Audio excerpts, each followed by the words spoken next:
చక్కని మందిరాన్ని దేవుడు దయచేశాడా, దయచేస్తున్నాడా?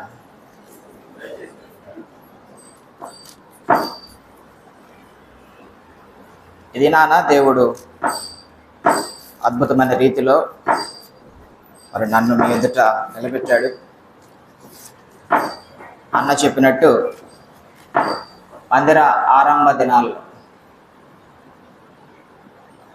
అంటే స్థలం కూడా లేని సమయంలో దేవుడు నిలబెట్టాడు. ఆ తర్వాత అద్దె ఇళ్లలో ఉన్నప్పుడు కూడా దేవుడు నిలబెట్టాడు. తర్వాత మీరు ఏం మందిరం అది? రేకుల షెడ్డు కదా.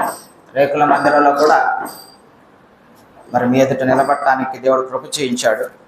ఈరోజు మొదటిసారి ఒక రకంగా చెప్పాలంటే చక్కని మందిరం కట్టబడుతూ ఉంటుండగా కట్టబడిన ఈ స్థలంలో కూడా దేవుడు ఏ రీతిగా నిలబెట్టాడు. అందుని బట్టి దేవుని స్తుతిస్తూ ఉంటున్నా. కొన్ని విషయాలను బట్టి మరి దేవునికి అలాగే స్థానిక సంఘానికి కూడా నేను క్షమాపణలు వేడుకుంటున్నాను. ఎందుకంటే అన్నీ తెలిసి కూడా కొన్నిసార్లు మనం దేవుని సన్నిధానాన్ని లేక దేవుని ప్రసన్నత మనం కోల్పోతూ ఉంటాం, లేక నిర్లక్ష్యం చేస్తూ ఉంటాం. తెలియక కాదు, తెలిసే కొన్నిసార్లు చేస్తూ ఉంటాం. అటు జాబితాలో నేను ప్రధాన వరుసలో ఉంటాను. అయినా దేవుడు అద్భుతంగా కాపాడుతూ ఉన్నాడు, నిలబెడుతూ ఉన్నాడు, నడిపిస్తూ ఉంటున్నాడు. ఇది నాన్న మరి మాకు అవకాశం ఇచ్చిన స్థానిక సంఘ సేవకులకు, స్థానిక సంఘ పెద్దలకు, స్థానిక సంఘం అంతటికి కూడా దేవుడి నామాన వందనాలు తెలియజేస్తూ ఉంటున్నా. ఇటువంటి మందిరం కడతాము అని ఎవరైనా ఊహించారు? మీరు మరి ఎవరైనా విజువలైజ్ చేశారా? ఎప్పుడైనా దర్శనం కనపడిందా మీ కళ్ళలో? మిస్పా మందిరం ఈరోజు ఇట్లా ఉన్నది, కానీ ఇంట్లో 3 అంతస్తులో లేకపోతే 4 అంతస్తులో ఇంత చక్కని పిల్లర్స్తో ఇంత అద్భుతంగా ఉంటుందని నేను విజువలైజ్ చేశాను అన్నవాడు ఎవరైనా ఉన్నారా? జేమ్స్ చెప్తున్నాడు. దేవుని గ్రంథంలో ఉంటున్న మాటే, మీరు తలంచిన దానికంటే మీరు అక్కడున్న మాట ఏంటి? ఏమనుంది? ఊహించిన, అంతేనా అక్కడున్న పదం? సో మనం చాలాసార్లు అసలు ఊహ కూడా నిదర్శనం, విజువల్ అంటే అది నిజమవుతుందని మనం నమ్మం. కానీ ఆ ఊహించిన దానికంటే కూడా ఆయన గొప్పగా చేయగల సమర్థుడైన దేవుడు.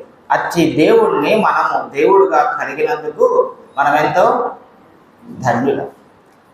ఈ లోక పరిస్థితులు ఇప్పుడు మనం గమనించినట్లయితే ప్రియులారా, 1 సంవత్సరం 2 సంవత్సరాల క్రితం ఎవరైనా ప్రవచన గ్రంథాన్ని, ప్రకటన గ్రంథాన్ని లేక బైబిల్లో ఉంటున్న లేఖన ప్రవచనాలను ఎత్తి రాబోయే పరిస్థితులు ఇలా ఉంటాయి, దేవుని రాకడ ఈ పరిస్థితులలో సంభవం అవుతుంది, ప్రభువుని నమ్ముకోండి, నమ్మని వారికి నిత్య నరకం, నమ్మిన వారికి నిత్య జీవం అని చెప్తే చాలా మందికి భవిష్యత్తు నిజంగానే ఇలా జరుగుతుందా, మీ బైబిల్లో ఇలా రాయబడిందా అని అనేవాళ్ళు. కానీ మనము ఉంటున్న ఈ ప్రస్తుత కాలంలో మనం నమ్మినా నమ్మకపోయినా ప్రపంచ దృష్టి అంతా కూడా దేని మీద కేంద్రీకరించబడింది? ఇజ్రాయెల్ దేశం మీదకి కేంద్రీకరించబడింది. ఆ దేశ పరిస్థితులు బైబిల్లో ఎప్పుడో దేవుడు రాయించి పెట్టాడు. ప్రపంచంలో ఉన్న ప్రతి వ్యక్తి, ఏంది యూదులకు ఇంత బలం ఉందా? అంత చిన్న దేశం ప్రపంచాన్ని గడగడలాడిస్తుందా? ఇరాన్ అనే ఒక దేశం 350 మిజైల్స్ ఒకేసారి పంపిస్తే ఒక్క మిజైల్ కూడా ఆ దేశం మీద పడకుండా అంత రక్షణ వ్యవస్థ వాళ్ళు ఎలా నిర్మించుకున్నారు? అంత జ్ఞానం వాళ్ళకి ఎక్కడిది? అక్టోబర్ 7 నుంచి ప్రపంచ పరిస్థితులన్నీ మారిపోయాయి. అన్యులైనా లేక ఏ దేశపు వారైనా ఇజ్రాయెల్ దేశాలను గురించిన మాటలు అనుకోవటం మనము చూస్తున్నాం.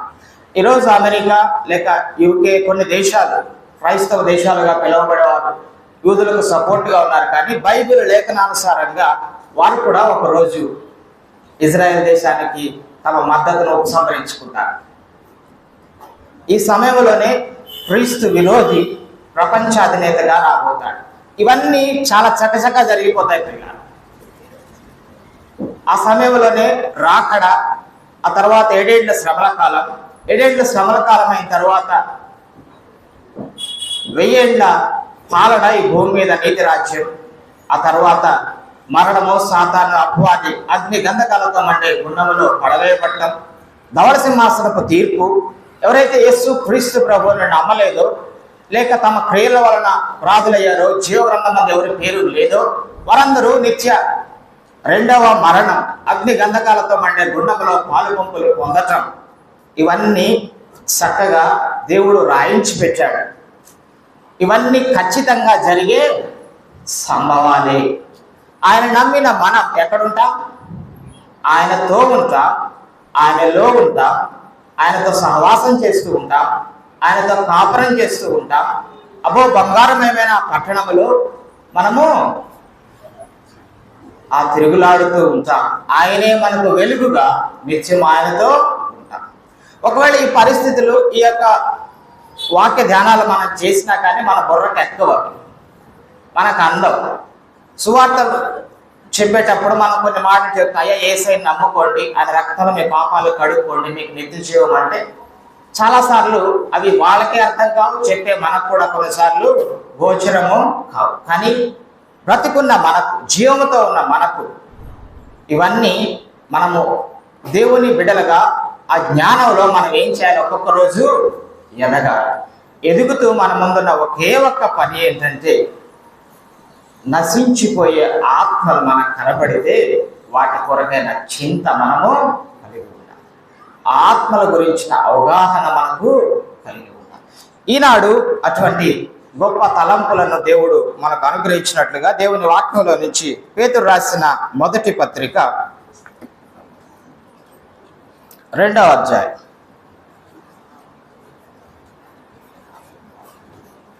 మొదటి నుంచి కొన్ని మాటలు నేను చదువుతాను, చూడండి. పేతురు రాసిన మొదటి పత్రిక 2వ అధ్యాయం మొదటి నుంచి. ప్రభువు దయాళుడని మీరు రుచి చూచిన ఎడల సమస్తమైన దుష్టత్వమును, సమస్తమైన కపటమును, వేషధారణను, అసూయను, సమస్త దూషణ మాటలను మాని క్రొత్తగా జన్మించిన శిశువులను పోలినవారై నిర్మలమైన వాక్యమును పాల వలన రక్షణ విషయంలో ఎదుగు నిమిత్తము ఆ పాలను అపేక్షించుడి. మనుష్యుల చేత విసర్జింపబడినను దేవుని దృష్టికి ఏర్పరచబడినది అమూల్యమును సజీవమును అయిన రాయగు ప్రభువునొద్దకు వచ్చిన వారై, అమూల్యమును సజీవమును అయిన రాయియగు ప్రభువునొద్దకు వచ్చిన వారై యేసుక్రీస్తు ద్వారా దేవునికి అనుకూలములకు ఆత్మ సంబంధమైన బలులను అర్పించుటకు పరిశుద్ధ యాజకులుగా ఉండినట్లు మీరును సజీవమైన రాళ్ల వలె ఆత్మ సంబంధమైన మందిరముగా కట్టబడుచున్నారు. మీరును సజీవమైన రాళ్ల వలె ఉండి ఆత్మ సంబంధమైన మందిరముగా కట్టబడుచున్నారు. ఎలానగా ఇదిగో నేను ముఖ్యమును ఏర్పరచబడినదియు అమూల్యమునకు మూలరాతిని సియోనులో స్థాపించుచున్నాను. ఆయన ఎందుకు విశ్వాసం ఉంచువాడు ఏమాత్రమును సిగ్గుపడడు అన్న మాట లేఖనమందు రాయబడి ఉన్నది. విశ్వసించుచున్న మీకు ఆయన అమూల్యమైన వాడు.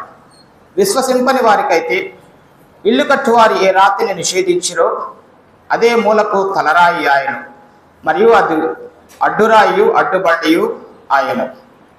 కత్తువారు వాక్యమునకు అవిధేయులే తొట్టిల్లుచున్నారు, దానికి వారు నింపబడ్రి. అయితే మీరు చీకటిలో నుండి ఆశ్చర్యకరమైన తన వెలుగులోనికి మిమ్మల్ని పిలిచిన వాడి గుణాశ్చర్యంలో ప్రచురం చేయ నిమిత్తము ఏర్పరచబడిన వంశమును, రాజులైన యాజక సమూహమును, పరిశుద్ధ జనమును, దేవుని సొత్తైన ప్రజలునై ఉన్నారు. ఒకప్పుడు ప్రజగా ఉండక ఇప్పుడు దేవుని ప్రజ అయితిరి. ఒకప్పుడు కనికరింపబడక ఇప్పుడు కనికరింపబడిన వారు అయితిరి. అలాగే ఎఫెసీయులకు రాసిన పత్రిక, అపోస్తలుడైన పౌలు ఎఫెసీయులకు రాసిన పత్రిక 2వ అధ్యాయం 19 నుంచి కొన్ని మాటలు. ఎఫెసీ 2:19 నుంచి. కాబట్టి మీరు ఇక మీదట పరజనులను పరదేశులనై ఉండక పరిశుద్ధులతో ఏకపట్టణస్థులను దేవుని ఇంటివారనై ఉన్నారు. క్రీస్తు యేసే ముఖ్యమైన మూలరాయి అయి ఉండగా అపోస్తులను ప్రవక్తలను వేసిన పునాది మీద మీరు కట్టబడి ఉన్నారు. ప్రతి కట్టడమును ఆయనలో చక్కగా అమర్చబడి ప్రభునందు పరిశుద్ధమైన దేవాలయ ఒకటకు వృద్ధి పొందుచున్నది. ఆయనలో మీరు కూడా ఆత్మ మూలముగా దేవునికి నివాస స్థలమై ఉండుటకు కట్టబడుచున్నారు. తలలో ఉంచుదా. గొప్ప దేవా, మీ వందనాలు స్తోత్రాలు చెల్లించుకుంటూ ఉంటున్నా.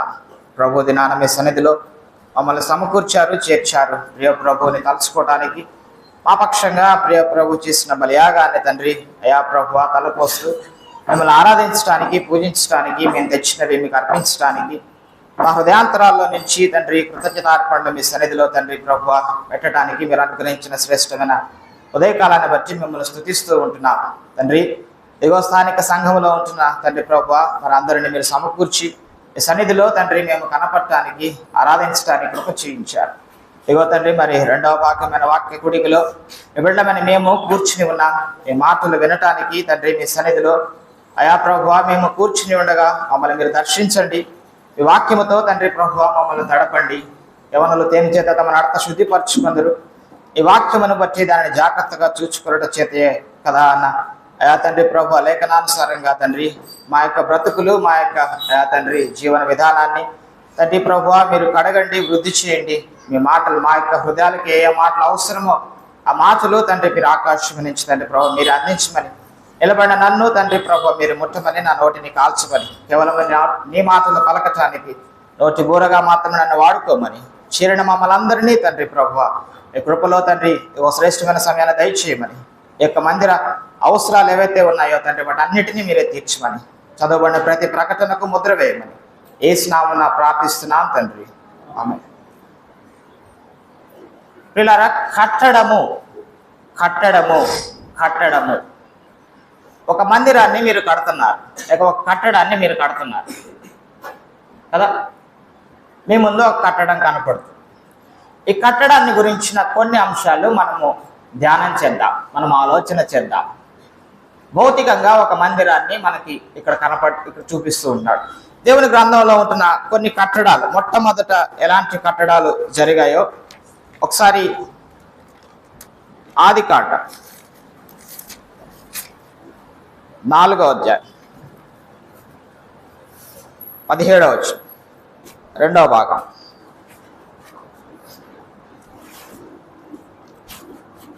అప్పుడు అతడు ఒక ఊరు కట్టించి ఆ ఊరికి తన కుమారుని పేరుని బట్టి హనోక్ అను పేరు పెట్టాడు. ఇక్కడ ఏం కనపడుతుంది? ఏం కట్టించారట? మొట్టమొదటిగా ఒక ఊరు కట్టించబట్టం అన్నది దేవుని గ్రంథంలో ఇక్కడ మనకి కనపడుతుంది. హనోక్ ఏం కట్టించాడు? ఒక ఊరు కట్టించాడు. ఆ ఊరికి ఎవరి పేరు పెట్టాడు? తన కుమారుని పేరే పెట్టుకున్నాడు. ఇదే ఆదికాండం 8వ అధ్యాయం 20వ వచనం.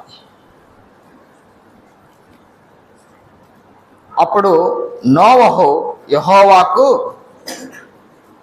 ఏం కట్టాడు? ఇక్కడ బలిపీఠము కట్టి.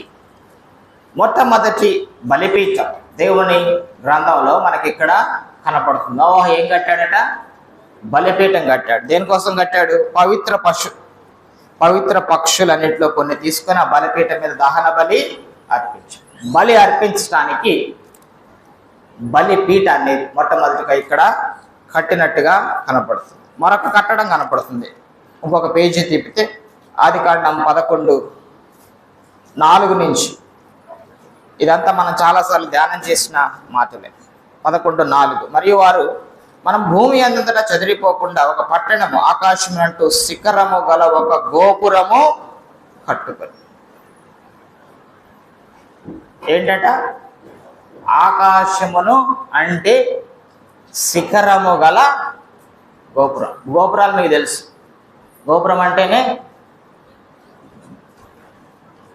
ప్రపంచంలో ఎత్తైన కట్టడం ఏది, లేక బలమైన కొన్ని కట్టడం ఏదైనా అంటే కొన్ని దేశాలకు మనం వెళ్తాం. ఈ దుబాయ్కో, ఈ అమెరికాకో, ఈ మలేషియాకో ఎక్కడికి వెళ్ళి ఏమంటే ప్రపంచంలో అతి పెద్దైన లేక అతి ఎత్తైన కట్టడం అని అంటారు. ఈ నిర్ణయాన్ని దేవుడు పటాపంచలు చేసి వారి భాషలు తారుమారు చేసి, ఎందుకంటే దేవుణ్ణి పక్కన పెట్టి వారు ఏం చేశారు, తమ జ్ఞానం చేత ఒక గోపురాన్ని కట్టి ఆ దేవుడు దూరం చేసుకోవాలన్న ఆలోచనను దేవుడు పటాపంచలు చేసి బాబెల్ అన్నది అక్కడ మనకి కనపడుతుంది. ఇదే ఆదికాండ 33:17.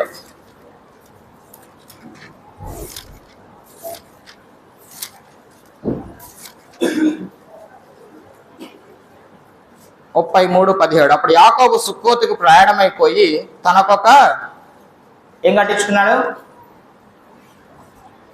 ఇల్లు కట్టించుకొని. సో మొట్టమొదటి ఇల్లు కట్టించుకోవటం అనే మాట ఇక్కడ మనకి దేవుని గ్రంథంలో కనపడుతూ ఉంది. భౌతికమైన కొన్ని కట్టడాలని ఇక్కడ మనము చూస్తూ ఉంటున్నాం. ఈ పరిణామ క్రమంలోనే రాజుల మొదటి గ్రంథం 6వ అధ్యాయం.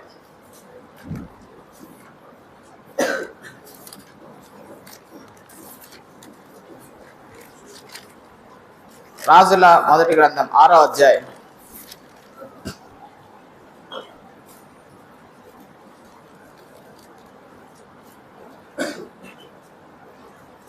మొదటి వచనం.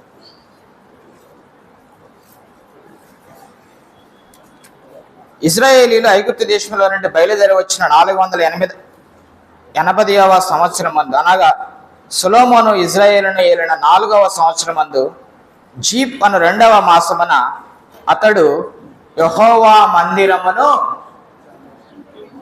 ఇప్పుడు దాకున్న కట్టడాలు ఒక ఎత్తు అయితే ఇక్కడ ఏం కనపడుతుంది, యెహోవా మందిరమును కట్టింప ఆరంభించెను.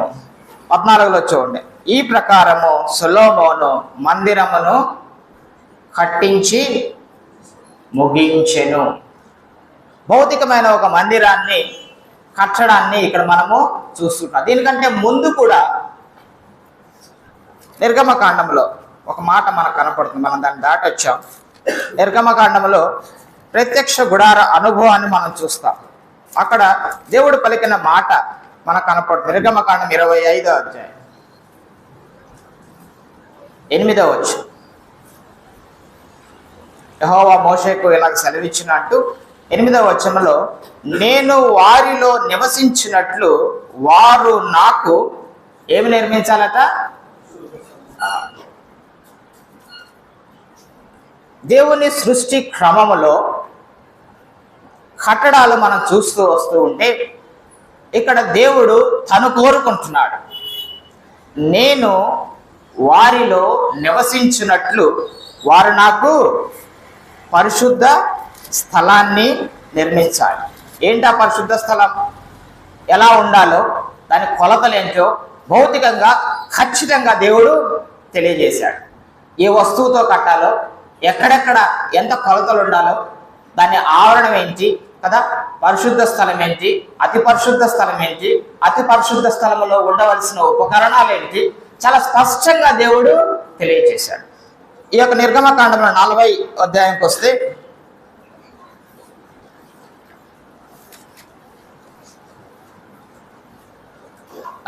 మొదటి వచనం. నిర్గమకాండం 40.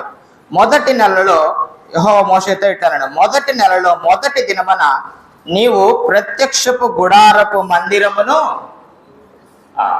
దేవుడే చెప్తూ ఉంటున్నాడు, ఆన్ ద ఫస్ట్ డే ప్రత్యక్షపు గుడారపు ఏంటంటే అది మందిరం. సో ఈ కట్టడాన్ని పూర్తి చేసినట్టుగా మనకి చూస్తూ ఉంటున్నాం. ఈ అధ్యాయం అంతటిలో కూడా ఆ యొక్క ప్రత్యక్ష గుడార మందిర నిర్మాణ పూర్తి చూస్తూ ఉంటున్నాం. 34 చూడండి.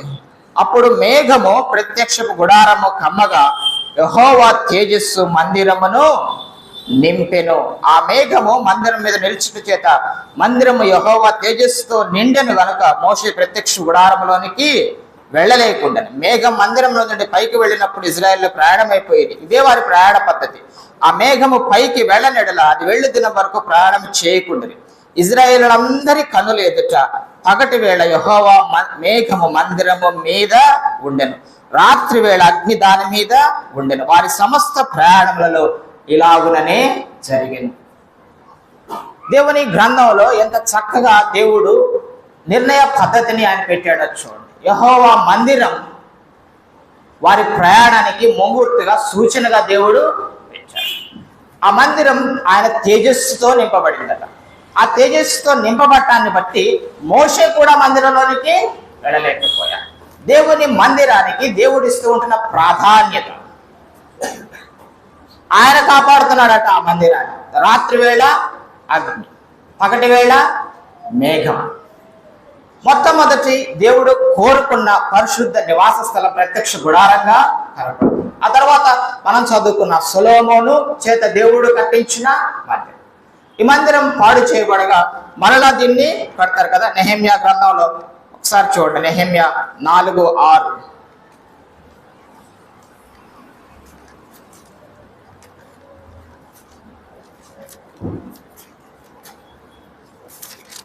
నెహెమ్యా గ్రంథం బైబిల్ అంతటిని తిప్పిస్తున్నట్టున్నాను. 4:6 లేక ముందుగా 2:17 చూడండి. 2:17 మనకు కలిగిన శ్రమ మీకు తెలుస్తుంది. యెరూషలేము ఎట్లు పాడైపోయినా దాని గుమ్మములు అగ్ని చేత ఎట్లు కాల్చబడినా మీరు చూచినారు. మనకు ఇక మీదట నింద రాకుండా యెరూషలేము యొక్క ప్రాకారమును మరలా కట్టుదము రండి. నెహెమ్యా గ్రంథంలో ఆ తీవ్రత నెహెమ్యా మనం చూస్తాం కదా. మొదటి అధ్యాయంలో అదిగో అయ్యా అక్కడ మందిరం పాడైపోయింది అనగానే ఇక ఒక్క నిమిషం కూడా ఉండటానికి ఒప్పుకోలేదు నెహెమ్యా. తీవ్రమైన వేదన కలిగే గొప్ప ప్రార్థన అక్కడ చేస్తాడు. చేసి వెళ్ళిపోతాను నా ప్రజల దగ్గరికని. ఇగో ఇక్కడ కూలిపోయిన లేక కాల్చబడిన ఆ ప్రాకారాలు మరలా కట్టుదము రండి అంటే 4:6 చూడండి. పని చేయుటకు జనులకు మనస్సు కలిగి ఉండను గనక మేము గోడను కట్టుచుంటిమి, అది సగము ఎత్తు కట్టబడి ఉండెను. మరలా మందిరం కట్టబడటం అన్నది మనం ఇక్కడ చూస్తూ ఉంటాం. ఎజ్రా 4:1 ఒకసారి చూడండి. దీని ముందుకి మీరు వెనకొస్తే ఎజ్రా 4:1, ఎజ్రా గ్రంథం 4:1. అంత యూదా వంశస్థులకు బెన్యామీనీయులకు విరోధమైన వారు చెర నివారణైన వారు ఇశ్రాయేలు దేవుడని యెహోవాకు ఆలయమును కట్టుచున్న సంగతి. మరలా ఈ ఆలయాన్ని దేవుడు కట్టించిన విధానం ఇక్కడ కనపడుతూ ఉంది.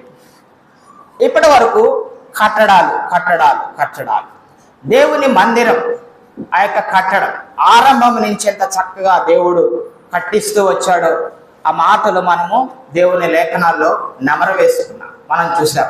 కొంతమంది కొత్త నిబంధనలకు రండి, కొంతమంది వేరే కడుతున్నారు. చూడండి మత్తయి సువార్త 23:29. వీళ్ళు మనలాంటి వాళ్ళే. 23:29 ఏముంది అక్కడ? అయ్యో వేషధారులైన శాస్త్రులారా, పరిసయ్యులారా, మీరు ఏం కడుతున్నారు? వీళ్ళు మనం కూడా చాలాసార్లు ఎక్కడ బిజీ ఉంటామంటే చచ్చిపోయిన వాళ్ళ సమాధులు కట్టడానికి బిజీ ఉంటాం కదా. వీళ్ళు ఏం కడుతున్నారు? ప్రవక్తల సమాధులను కట్టించుచు నీతిమంతుల గోరిలను శృంగారించు అన్న పదం. ఇదే మాట లూకాసు వార్తలో కూడా మనకి కనపడుతుంది. భౌతికమైన ఈ కట్టడానికి కూడా దేవుడు ప్రాధాన్యత ఇచ్చాడు. పాత నిబంధన గ్రంథములో ఈ యొక్క మందిరానికి దేవుడు ఎంతో ప్రాధాన్యత, ఎంతో విలువనిచ్చినట్టుగా చూస్తాం. ఆ మందిరంలో ఉంటున్న ప్రతి పరిస్థితిని కూడా, లేక ఆ మందిరంలోనికి వెళ్ళిన ప్రతి పరిస్థితిని కూడా దేవుడు విపులంగా చాలా విశుద్ధంగా పరిశీలించిన క్రమం మనకి కనపడుతుంది. యాక్చువల్గా దావీదు తలుస్తాడు కదా, ఆ మందిరాన్ని కట్టాలని దావీదు తలుస్తాడు. ఒకసారి చూడండి,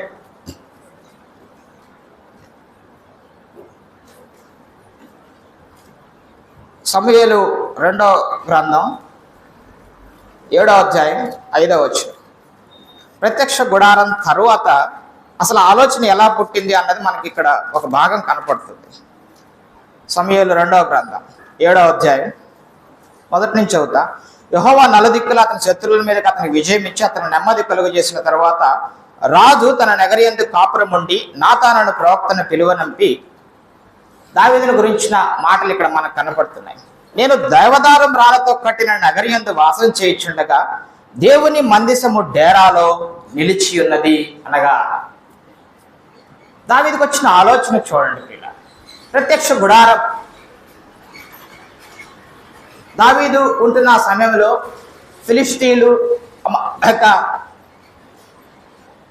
ప్రత్యక్ష గుడారం దగ్గర జరిగిన ఆ సంభవాలన్నీ చూసిన తర్వాత డేరాలో ప్రత్యక్ష గుడారం ఉన్నది అన్న సంగతి వినిన తర్వాత దావీదు అంటాడు, చూడండి, నేనేమో దేవదారు రాణుతో కట్టిన నేనేమో బ్రహ్మాండమైన ఇంట్లో ఉంటున్నాను. మన భాషలో చెప్పాలనుకుంటే ఒక మంచి డూప్లెక్స్ ఇంటిలో ఉంటున్నా, ఒక మంచి అపార్ట్మెంట్లో ఉంటున్నా, ఒక మంచి ఫ్లాట్లో ఉంటున్నా, అసలు బ్రహ్మాండమైన ఒక 500 గజాల అసలు బ్రహ్మాండమైన ఇంట్లో ఉంటున్నా. కానీ దేవుని మందిరం డేరాలో ఉంది అని ఆ ఆలోచన నాతానుకు చెప్పగా, అప్పుడు నాతాను యెహోవానికి తోడుగా ఉన్నాడు, నీకు తోచినదంతయు నెరవేర్చమని. అయితే ఆ రాత్రి యెహోవాకు నాతాను ప్రత్యక్షమై సెలవిచ్చినదేమనగా, నీవు పోయి నా సేవకుడు దావీదుతో ఇట్లనము, యెహోవా నీకు ఆజ్ఞ ఇచ్చినదేమనగా, నాకు నివాసముగా ఒక మందిరమును కట్టింతువా. ఆ ఆలోచనని దేవుడు విన్నాడు ప్రియులారా. ఆ ఆలోచనను దేవుడు విని నాతాను ద్వారా మెసేజ్ని పంపిస్తాడు. నువ్వు వెళ్ళి దావీదుకు చెప్పు, నా కోసం మందిరాన్ని కట్టిస్తావా? ఓకే, దానికి ఒక చిక్కు పెడతాడు. పెట్టి కూడా నిబంధన పెడతాడు, నీ చేతులు రక్తాన్ని చూశాను కాబట్టి నేను అనుమతించాను కదా. కానీ ఇదే మాటలు ఆయన చెప్తాడు, నీ గర్భవాసంలో పుట్టిపోయే సంతానానికి నేను అతి ఘనతను. ఎక్కడ కూడా దేవుడు డీవియేషన్ చేయట్లేదు. చూడండి, సొలొమోనుకి ఆ ఘనతను ఇచ్చాడు. సొలొమోను కూడా ఆ మాటలు పలుకుతాడు కదా. చాలా మాటలు మనకు కనపడతాయి. యెహోవా నామ ఘనత కొరకు మందిరాన్ని కట్టించాలి. ఇక్కడ 2వ దినవృత్తాంతములు 2:6 మాట కనపడుతుంది. చూడండి, దినవృత్తాంతములు 2వ గ్రంథం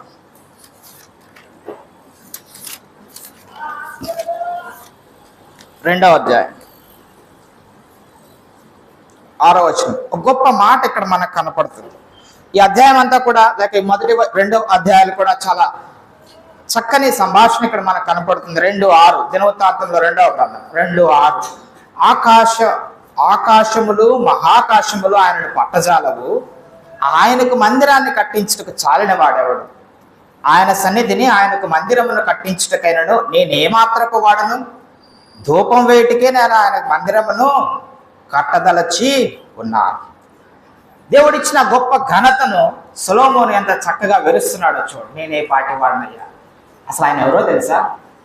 ఆకాశ మహాకాశాలు పట్టజాలని వాడు. ఆయన అంటాడు, ఆకాశము నా సింహాసనము, భూమి నా కోసం మీరు కట్టించే మందిరం ఏ పాటిదయ్యా. కట్టగలరా మీరు? ఆయన కోసం మన మందిరం కట్టాలంటే దాని పిల్లర్ ఎక్కడ ఉండాలి? పైన దాని టాప్ ఎక్కడ ఉండాలి? ఆకాశంలో ఉండాలి. దాని యొక్క బేస్మెంట్ ఎక్కడ ఉండాలి? భూమి మీద ఉండాలి. అప్పుడు మాత్రం అది సరిపోతుంది. అయినా ఒక చక్కని మందిరాన్ని సొలొమోను నిర్మించారు. ఆ తర్వాత దాని ప్రతిష్టప్పుడు కూడా ఒక గొప్ప ప్రార్థన చేస్తారు. ఇవన్నీ కూడా భౌతికంగా మనకు కనపడుతూ ఉంటున్న మందిర వివరాలు మనకు కనపడుతూ ఉంటున్నాయి. మందిరానికి లేక దేవుని ఆలయానికి అంతటి విశిష్టతను ఆ కట్టడాలకు దేవుడు ఇచ్చాడు. పాత నిబంధన గ్రంథం, పాత నిబంధన చర్చ, పాత నిబంధన పరిస్థితులు, ఇవి వారికి దృష్టాంతాలుగా సంభవించి యుగాంతమందున మనకు బుద్ధి కలగటానికి దేవుడు రాయించి పెట్టాడు. అది పాత నిబంధన. ఆనాడు యెరూషలేముకు ప్రాముఖ్యత దేవుని మందిరాన్ని బట్టి వచ్చింది. ఈనాడు కనుక మనము ఆలోచన చేస్తే మనం చదువుకున్న లేఖన భాగానికి మనం ఒకసారి వెళ్దాం పిల్లలు. పేతురు రాసిన మొదటి పత్రిక 2వ అధ్యాయం 4వ వచనం. మనుష్యుల చేత విసర్జింపబడినను దేవుని దృష్టికి ఏర్పరచబడినది అమూల్యమును సజీవమునైన రాయగు ప్రభువునద్దకు వచ్చిన వారై యేసుక్రీస్తు ద్వారా దేవునికి అనుకూలములకు ఆత్మ సంబంధమైన బలులు నర్పించుటకు పరిశుద్ధ యాజకులుగా ఉండునట్లు మీరును సజీవమైన రాళ్ల వలె ఉండి ఆత్మ సంబంధమైన మందిరముగా ఏం చేయబడుతున్నారు? కట్టేశారా, కట్టబడుతున్నారా? ఇది ఒక నిరంతర ప్రక్రియ ప్రస్తుత కాలంలో జరుగుతూ ఉంది. పేతురు రాసిన ఈ 2 పత్రికలు కూడా చాలా అమూల్యమైన సంగతులతో మనకు కనపడతాయి. ఆ అమూల్యమైన పదాన్ని ఎక్కువగా ఆయన వాడుతూ ఉంటాడు. ఇక్కడ గమనించినట్లయితే ఈనేటి యుగం లేక ఈ యొక్క క్రీస్తు శకం సంఘముగా దేవుడు మనల్ని ఏర్పాటు చేసుకున్న ఆ విధానాన్ని మనం గమనించినట్లయితే మనమే ఆయన మందిరముగా కనపడుతూ ఉంటున్నాం. మనమే ఆయన మందిరం. ఈ విషయం మనకు అర్థం కావాలి. ఈ కట్టడం మీకు కనపడుతుంది. ఇందులో ఏమున్నాయి? ఫస్ట్ ఏం చేశారు మీరు? ఉన్నది కూల్ చేసిన తర్వాత ఏం చేశారు? అంకుల్ని పిలిపించుకొని ఒక గుంట తీసి ఏం చేశారు? పునాది వేశారు. అంతేనా? పునాది వేయకుండానే కట్టారా? ఏమేశారు? పునాది వేశారు. తర్వాత మీరు ఎన్ని అంతస్తులు కట్టాలనుకున్నారో దానికి తగిన పునాది మీరు వేశారు. రేకుల షెడ్డుకి వేసే పునాది వేరు, 5 అంతస్తులు బిల్డింగ్ వేసే పునాది వేరు. ఆ పునాదికి ఏదో పేరు పెట్టారు. ఏంటంటే ఏం పాదాలు అయ్యి? ఏనుగు పాదం ఎంత ఉందో అంత గట్టి పునాది మీరు వేశారు కదా. ఆ తర్వాత ఏం చేసాం? అన్ని కొన్నాం. ఏమేమి కొన్నాం? సిమెంట్ కొన్నారు, ఇంకా ఇసుక కొన్నారు, ఇంకా సో మందిరకు అవసరమైన ఉపకరణాలన్నింటినీ మీరు తెచ్చుకున్నారు. ఆనాడు దేవుడు మోషేకి ఎలా చెప్పాడు, ఆనాడు దావీదుకి ఎలా చెప్పాడు. దావీదు అన్నింటినీ సమకూర్చాడు, సొలొమోను కట్టాడు. అలాగే ఈ మందిరాన్ని కట్టడానికి కూడా మీరు అన్ని ఉపకరణాలు తెచ్చుకున్నారు. అలాగే ఆత్మ సంబంధమైన దేవుని మందిరంలో కూడా ఆయన ఏమంటాడంటే వీటన్నిటిని కట్టడానికి మీరు ఏం చేస్తున్నారు? ఇటుకురాళ్ళు తెచ్చారు. ఒకవేళ రాళ్ళ గురించిన మాటలు ఇక్కడ మనం ఆలోచన చేద్దాం. ఒక్కొక్క రాయి మీరు పేరుస్తూ వచ్చారు. అవునా? రాళ్ళు పేర్చుకుని ఏమైనా కట్టారా? పునాది వేసాం. ఆ పునాది మీద మనం ఏం చేస్తున్నాం? కట్టడాన్ని కడుతున్నాం. భౌతికంగా మీకు చక్కని మందిరాన్ని దేవుడు దయచేశాడు. మన ప్రార్థనలు ఆయన విన్నాడు, మన మొరలు ఆయన విన్నాడు. అయ్యా ఇదిగో మేము నలిగిపోతున్నాం, మాకు సరిపోవట్లేదు, మా మందిరం ఇదిగో జనాలు ఎక్కువయ్యా, కుటుంబాలు పెరిగాయి. ఆనాడు మేము సమకూడినప్పుడు కొన్ని కుటుంబాలు, కానీ ఈనాడు విస్తరించిన మందిరంగా ఉన్నా మాకు మందిరం కావాలి అన్నప్పుడు దేవుడు మన మొరాయన విన్నాడు, మీ మొరాయన విన్నాడు. మీ కన్నీడాన్ని జ్ఞాపకం చేసుకున్నాడు. మీరు ఊహించిన దానికంటే, మనం తలంచిన దానికంటే అత్యధికమైన విజయం ఆయన ఇదిగో ఒక స్పష్టమైన రూపంలో ఆయన దయచేశాడు. ఆయనకు మనం ఎంత కృతజ్ఞతమై ఉండాలి. ఆత్మ సంబంధమైన మందిరం ఇక్కడ మనకు కనపడుతుంది. ఇక్కడ ఏంటంటే మనం కూడా సజీవమైన రాళ్ల వలె అట. మనం కూడా రాళ్లమే. ఇక్కడ కూర్చున్న మీరందరూ ఒక్కొక్క రాయి పీడ. ఈ అనుభవంలో ఈ యొక్క మాట అర్థం చేసుకోవడంలో నేనే పాటి రాయిని అన్నది మీకు తెలియాలి. మీరు ఎలాంటి రాయి? ఇక్కడ కనపడుతున్న మాట సజీవమైన రాళ్ల వలె ఆత్మ సంబంధమైన మందిరంగా కట్టబడుచున్నాయి. పైన ఒక మాట కనపడుతుంది, యేసు క్రీస్తు ద్వారా. ఎవరి ద్వారా? యేసు క్రీస్తు ద్వారా దేవునికి ఎలాంటి రాయి? అనుకూలమైన రాయి. కయీను వచ్చాడు, అర్పించాడు. హేబేలు వచ్చాడు, అర్పించాడు. ఏది అనుకూలమైంది? ఏ అర్పణను దేవుడు స్వీకరించాడు? ఎందుకు? మనం ఆయనకు అనుకూలమైన రాయిగా ఉంటాం. అంతేకాదు మనం అర్పించే బలి ఆత్మ సంబంధమైన బలులను అర్పించటం. భౌతిక సంబంధంగా ఒక కోడని తీసుకొస్తాం, అదే దోషమైన ఒక గొర్రె పిల్లని తీసుకొస్తాం, అదిగో దాని బలి, అది కదా ఆ బలిపీఠం మీద పెట్టి మనము అర్పిస్తాం. అలాగైతే ఆత్మ సంబంధమైన బలులు అన్న మాట ఇక్కడ మనకు కనపడుతుంది. ఏంటి ఆ బలి? ఆత్మ సంబంధంగా మనం ఆయనకు అర్పించిన బలి ఏంటి? ఈ ఉదయకాలాన మనం అర్పించిన బలి ఏంటి? అసలు మనం ఆయన సన్నిధికి ఏం తెచ్చాం? ఉదయకాలాన సన్నిధిలో మనం అర్పించిన ఆత్మ సంబంధమైన ఆ బలులు అర్పించటానికి సజీవమైన సజీవమైన రాయిగా ఉంటున్న నీవు ఉదయకాలాన్ని సన్నిధికి వచ్చావు. ఏం చేశావు?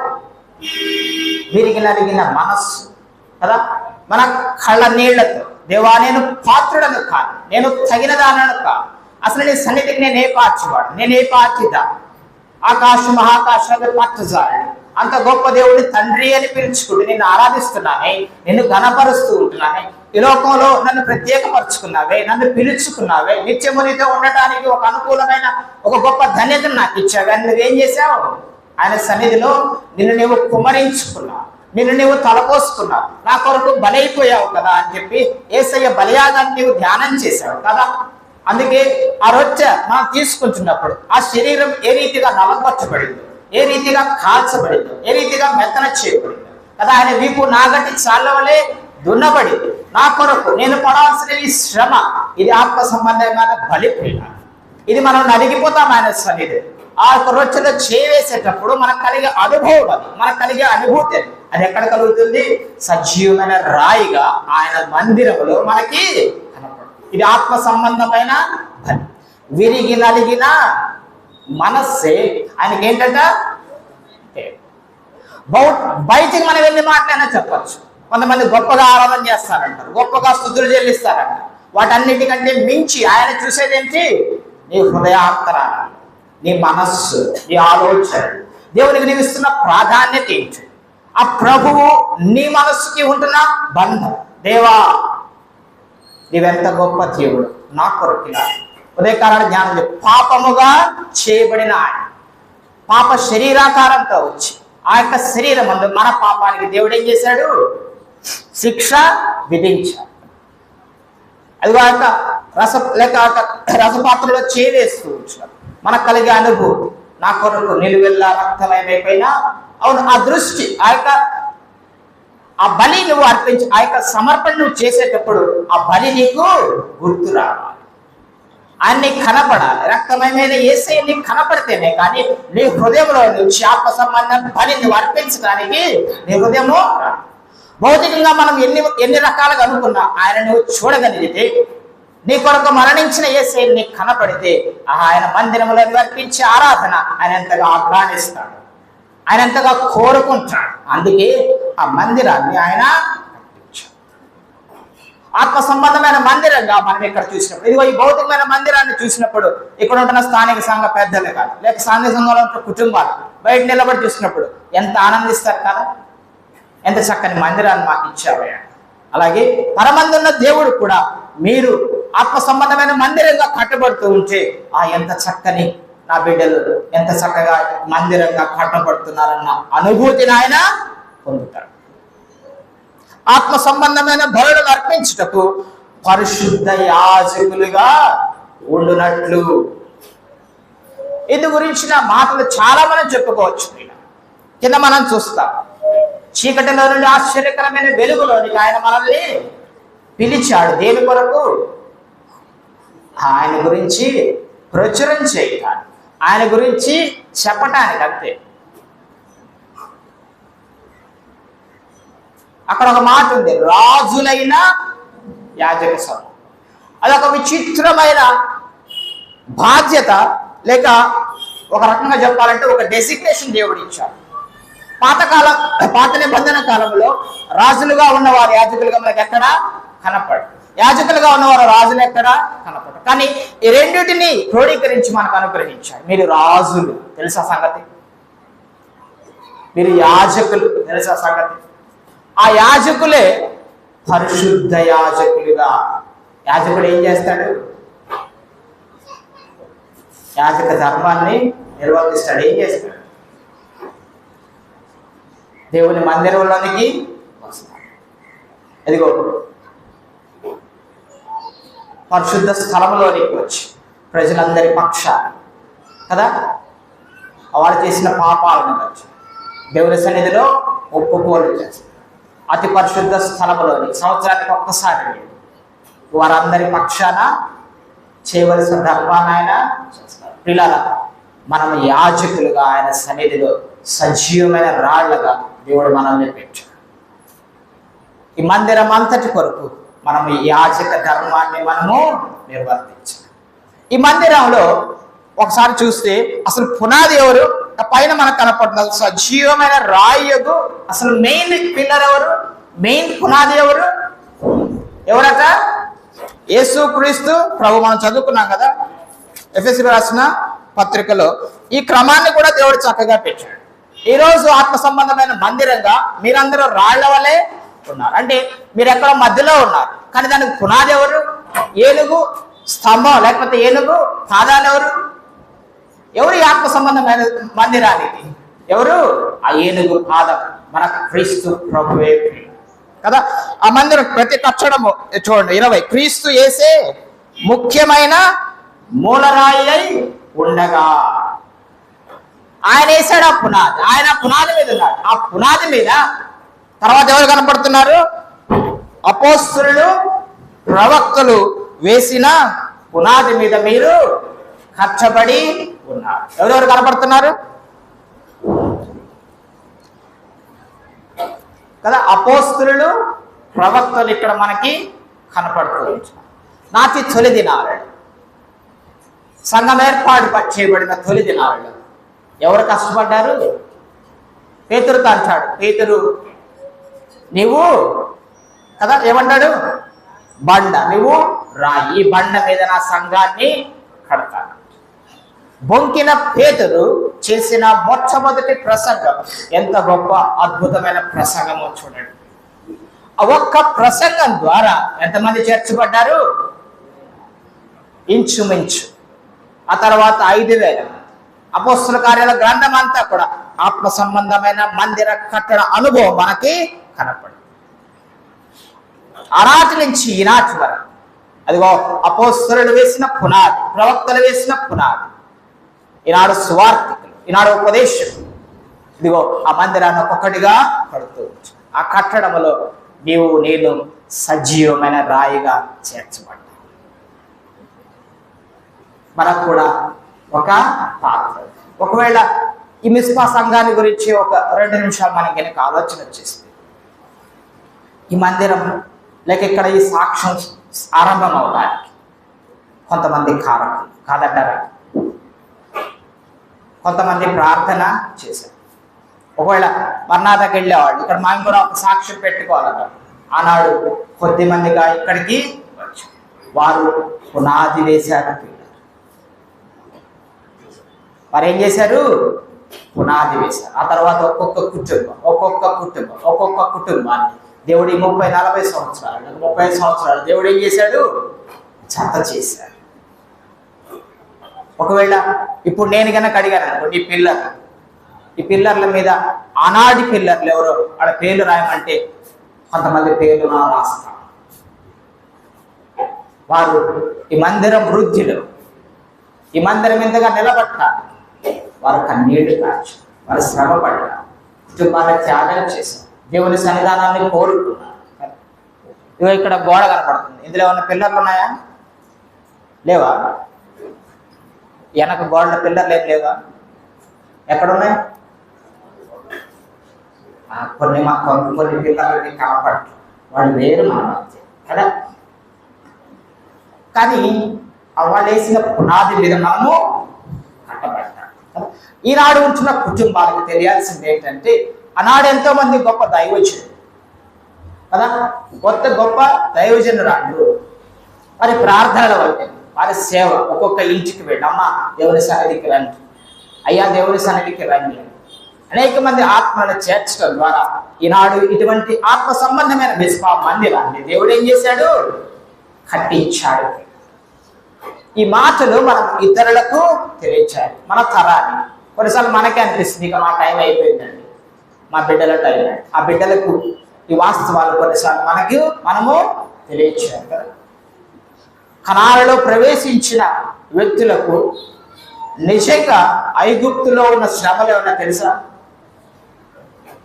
అసలు ఆ తరంలో ఉన్న ఒక్కళ్ళన్నా ప్రవేశించారా? కొన్నిసార్లు మనం పడ్డ శ్రమ లేక ఆ పిల్లర్ లాంటి వాడు పడ్డ శ్రమ మనం కొన్నిసార్లు తెలియచేయాలి, కొన్నిసార్లు ఆలోచన చేయాలి. క్రీస్తు యేసు మనకి ముఖ్యమైన మూలరాయి, అపోస్తలుడు చేసిన శ్రమలు మనకు అపోస్తల కార్యాలు మనకు కనపడుతూ ఉన్నాయి కదా. పేతురు ఎలా పరిచర్య చేశాడు, పౌలు ఎలా పరిచర్య చేశాడు, ఆయన శిష్యుడు ఎలా పరిచర్య చేశారో, ఎలా దేవుని కొరకు తమను తాము త్యజించుకొని దేవుని పరిచర్య చేశారు, దేవుని స్వార్థ వ్యాప్తి కొరకు ఎలా పాటుపడ్డారో దేవుడు లెక్కించి పెట్టాడు. ఈనాడు మనం చక్కగా ఆయన ఆరాధిస్తూ ఉంటున్నాం. వాటిని కూడా మనము కూడా ఒక రాయిగా దేవుడు ఇచ్చాడు. ఎంత అద్భుతం! ఆయన పరిచర్య ఆత్మ సంబంధమైన మందిరంలో నువ్వు ఎటువంటి రాయిగా ఉన్నావు? అసలు నువ్వు పిల్లర్గానే ఉన్నావా? నువ్వు చాలా ధన్యుడు, చాలా ధన్యుడా. నేను పిల్లర్నండి ఈ చర్చికి కదా. అటువంటి మాట ఒకవేళ మనం అనుకుంటూ ఉంటే we have proudness in that కదా. దాంట్లో మనకేముంటుంది? అతిశయం. అవును, అనేక మంది దేవుడి కొరకు నేను తీసుకొని వచ్చాను. కొన్ని రాళ్ళు మన మధ్య ఉన్న రాళ్లే బయట పారవేయబడ్డాయి. కొన్నిసార్లు అనిపిస్తుంది, ఇప్పుడు ఇక్కడ రాళ్ళు కనపడుతున్నాయి కదా, అమ్మోలు కొన్ని రాళ్ళు ఉన్నాయి. వాటిని ఏం చేశారు? ఎందుకు కట్టలేదు? మధ్యలో పక్కన పడేశారు. ఇప్పుడు అవి యోగ్యమైన రాళ్ళ, అయోగ్యమైన రాళ్ళ? ఇంత మంచి కట్టడంలో వాళ్ళకి పాపం పారలేదేగా కదా. చాలా రాళ్ళు కొన్ని పక్కన పడేశారు. కొంతమంది అలా ఉన్నారేమో. దేవుని మందిరములు, ఆత్మ సంబంధమైన మందిరములు నీవు సజీవమైన రాయిగా దేవుడు ఇచ్చాడు. కొన్నిసార్లు ఒకవేళ ఆ రాయిల దగ్గరికి వెళ్ళి నేను మేస్త్రిని అడిగాను అనుకోండి, మీ సాంగపత్రులు మేస్త్రిని అడిగారంటే ఇంక పడేయటమే కదా, ఇంకేం ఉపయోగపడదంటే ఒకళ్ళు మేస్త్రి అంటాడు. అట్లా కాదయ్యా, ముందు గొంట ఉంది, ఆ గొంట్లో రాళ్ళు వేసి దిమిస్ చేసి ఒక మంచి ప్లాట్ఫామ్ కడతా ఉన్నారు అనుకోండి. అంతకంటే ఆ రాళ్ళకి ధన్యత ఉంటుందా? తీసివేయబడిన రాయి కూడా దేవుడు మరి శ్రేష్టమైన స్థానాన్ని ఇచ్చే అవకాశం కదా. అదిగో ఆయన ఇజ్రాయేల్ జనాంగం దగ్గరికి వచ్చాడు. ఇల్లు కట్టువారు నిషేధించిన రాయి, మూలకు తలరాయి. ఒకవేళ నీకు అనిపిస్తుందేమో, దేవా నేను ఇంతకాలం నీ పరిచర్యలో ఉపయోగపడదు, దాన్ని ఇంత చక్కగా రాయిగా ఉంచావు, అందులో సజీవమైన రాయిగా ఉంచావు. మనకి ఇంకా ఆయన ఊపిరి పోస్తున్నాడు. భౌతికంగా ఈ లోకంలో మనం ఇంకా బ్రతుకున్నాం. ఇంకెన్ని సంవత్సరాలు ఇస్తాను? ఇంతవరకు నేను మీ పరిచర్యలో ఉపయోగపడలేకపోయా, ఇక్కడి నుంచి అయినా ఉపయోగపడతాను. ఇవి రాకడ సమీపించిన అతి సమీపముగా నీ రాకడ కనపడుతుంది. ఇక్కడి నుంచి అయినా నేను నీ పని చేస్తాను,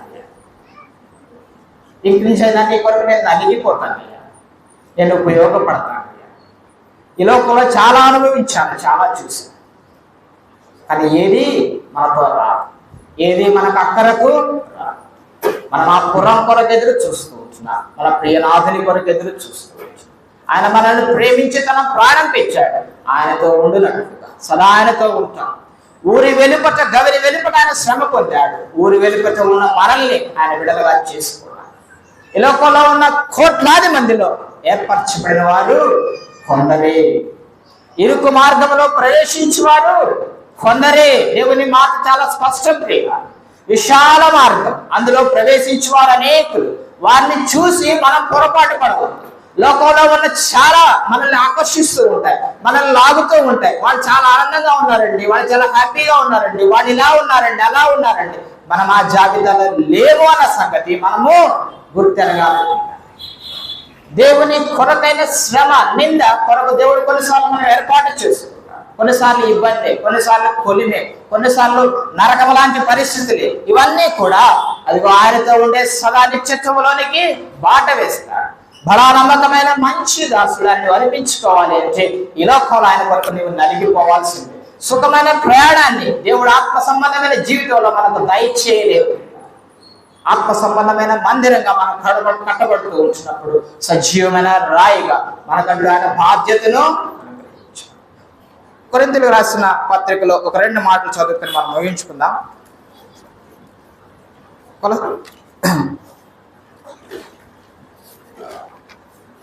అపోస్తుల కార్యాలు చెప్పండి. అపోస్తుల కార్యాలు 20:32. పౌలు తన అనుభవాన్ని ఒక మాట చెప్తాడు చూడండి. సంఘములో ఉంటున్న వారి కొరకు, సంఘములో ఉంటున్న ముఖ్యులు చేయవలసిన ఒక పని ఆయన మనకి తన అనుభవం ద్వారా తెలియజేస్తాడు. 20:31. కావున నేను 3 సంవత్సరములు రాత్రింబగళ్ళు ఏం చేశాడట? తర్వాత తర్వాత సంఘం కొరకు లేక సంఘాల కొరకు అపోస్తలుడైన పౌలు తన అనుభవాన్ని చెబుతున్నాడు. 3 సంవత్సరాలు ఏం చేశాడట? ఉపవాస దినాల లేక ఆదివారాల రాత్రింబగళ్ళు మానక బుద్ధి చెప్పొచ్చు. అదొక ఎత్తు అయితే, అది ఒక భాగం అయితే, రెండవ భాగం ఏంటో తెలుసా? ఏంటి? ఏం చేస్తున్నాడు ఆయన? రాత్రింబగళ్ళు ఏం చేస్తున్నాడు? ఈ అనుభవం ఉన్నవాళ్ళు స్థానిక సంఘంలో మామూలు ప్రార్థనలు చేసేవాళ్ళు కాదు, కన్నీళ్లు విడిచే అనుభవం ఉన్న సోదర సోదరీలు స్థానిక సంఘానికి కావాలి. నువ్వు ఎప్పుడైతే స్థానిక సంఘంలో కన్నీళ్లు విడుస్తావో, ఆ తడిచిన కన్నీళ్లు దేవుని సన్నిధానానికి నీ పెంచే మొరని అతి త్వరగా తీసుకెళ్ళి పెట్టలే. ట్విన్ టవర్స్ ని కూల్ చేసినప్పుడు ఎవరో వాళ్ళు వైట్ హౌస్ ని కూల్చలేకపోయారని చెప్పి దానికి కారణం ఏంటి అని అంటే, అనేక మంది దైవజనులు ఆ వైట్ హౌస్ లో ఆల్మోస్ట్ ఎవ్రీడే కన్నీటి ప్రార్థన చేసేవాడట దేశం కోసం. అందుకే ట్విన్ టవర్స్ ని కూల్చేయగలిగారు కానీ వైట్ హౌస్ ని టచ్ చేయలేకపోయారు. నీ స్థానిక సంఘంలో కన్నీరు కార్చేవారు ఉంటే ఏ బయట పరిస్థితి కూడా నీ స్థానిక సంఘాన్ని దరి చేర్చకపోయినా. అటువంటి ప్రియులు స్థానిక సంఘంలో ఉన్నారా? ఎవరు వాడు? నీవేనా? ఎప్పుడైనా దేవుని సన్నిధానానికి వచ్చి కన్నీరు కార్చావా? ఈ స్థలాన్ని దేవుడు ఇచ్చింది ఆయన సన్నిధికి వచ్చి, అదిగో ఆయన పని కొరకు, దేని కొరకు? కన్నీరు కార్చడం. ఎంత మంచి స్థలాన్ని దేవుడు మనకు అనుగ్రహించాడు, ఎంత మంచి ప్రదేశాన్ని దేవుడు మనకి అనుగ్రహించాడు. ఇంకొక మాట నేను చూసి ఇంక ముగిస్తాను. చూడండి, ఒక మంచి మాదిరి మనకు ఒకటి కనపడుతుంది. దేవాలయాన్ని గురించిన ఒక మాట మనకు కనపడుతుంది. మనందరికి తెలిసిన వ్యక్తే, లూకాసు వార్త 2వ అధ్యాయం. ఒక ఆమె కనపడుతుంది కదా, ఎవరావా? యేసుప్రభుని చూడటానికి వచ్చింది. 2వ అధ్యాయం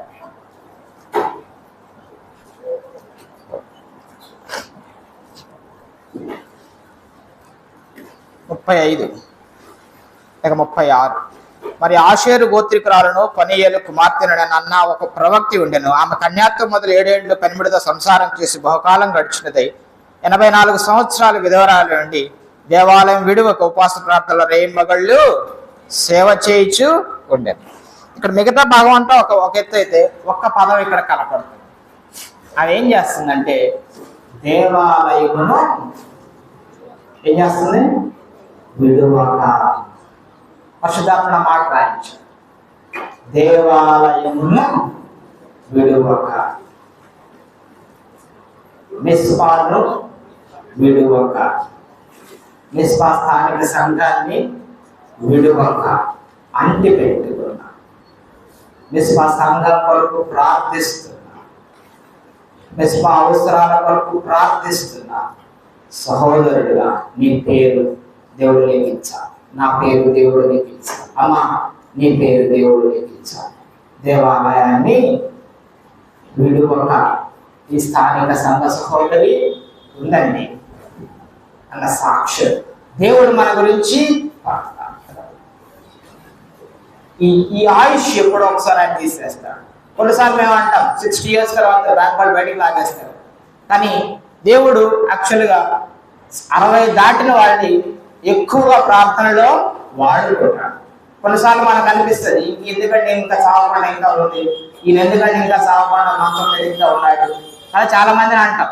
కానీ వారి ప్రార్థనలు అతి ప్రాముఖ్యం. వారు ఇంకా కొన్ని సంవత్సరాలు బ్రతకటం మీ స్థానిక సంఘానికి అవసరం, మీ కుటుంబానికి అవసరం, మీ పిల్లలకు అవసరం, మీ మనవాళ్ళకు అవసరం. వారికి ఇంకేం పని ఉంది? ప్రతి ఉదయం నుంచి దేవుని కాళ్ళు పట్టుకోవడం, దేవానా కూర్చోవడం, దేవానా సంఘం, దేవానా పరిస్థితి. దేవాలయమును విడువక. రోమాపత్రిక 15వ అధ్యాయం 20వ వచనం.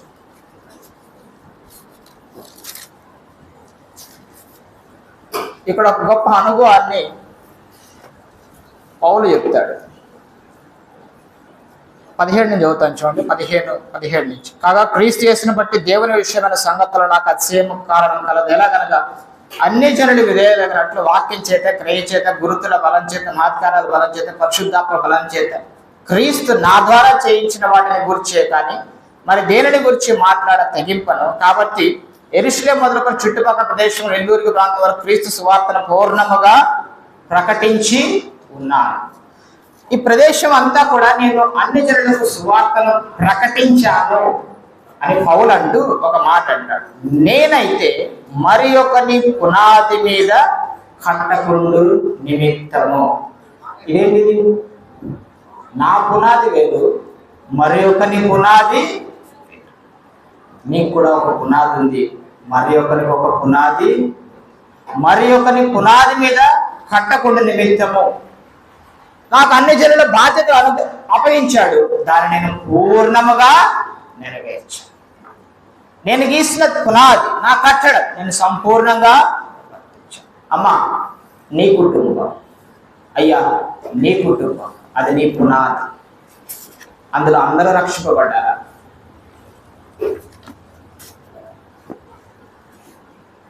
అందులో అందరూ రక్షింపబడ్డారా? రక్షింపబడితే ధన్యం, రక్షింపబడకపోతే మరి ఒక్కరి పునాది కంటే కూడా నీ పునాది అతి.